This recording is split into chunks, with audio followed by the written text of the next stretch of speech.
নুসরাত, এই নুসরাত। সজীব, নুসরাতের কোনো সারা শব্দ নাই, একদম চুপ হয়ে আছে। সারা শব্দ নাই মানে? এতক্ষণ ধরে ডাকলাম, কোনো সারা শব্দ নাই। ভিতর থেকে কোনো আওয়াজ টাওয়াজ দিছে? একটু আগে তো কান্নাকাটির আওয়াজ শুনছিলাম, এখন তো কোনো শব্দ শুনতাছি না, মনে হয় ঘুমায়। এখন কি করবি? রাজি হওয়ার কোনো লক্ষণ আছে? সন্ধ্যা পর্যন্ত টাইম দিছি, দেখা যাক কি হয়। সন্ধ্যার মধ্যে যদি রাজি না হয় তাহলে কিন্তু আমরা উল্টা টেনশনে পড়ে যাবো।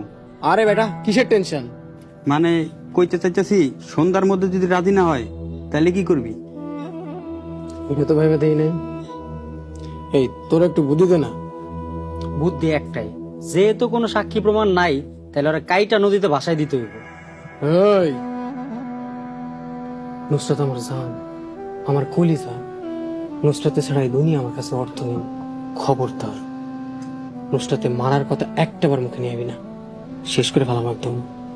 ওরা ছাইরে দিলে বিপদ। নুসরাত যে যেদি মাইয়া, সবগুলোর নামে মামলা করে দিব। হয় নুসরাতকে বিয়ে করবি, আর নাইলে ওর জীবন নিবি, তাছাড়া কোনো বিকল্প নাই। আরে মামলা করলে 2-3 বছর জেল হইব। নুসরাতের খুন কইরা ধরা খাইলে ফাঁসি হইব, লাইফটা পুরো শেষ।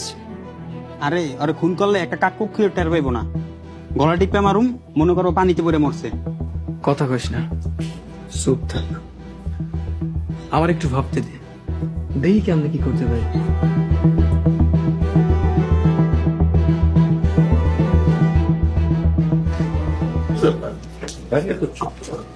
বাড়ির লোকজন গেল।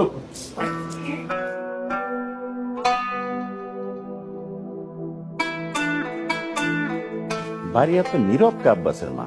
আব্বাস কোথায়? আপনি জানেন না, সাইডটা তাবিজ পাইছে কবিরাজে। আরে ধুরো, ওসব ভণ্ড কবিরাজের কথা বাদ দাও, সব ফাজিলের দল। আচ্ছা ওই আব্বাস কু, ওর মাথা কি একটু ঠান্ডা হয়েছে? ঠান্ডা হইছে।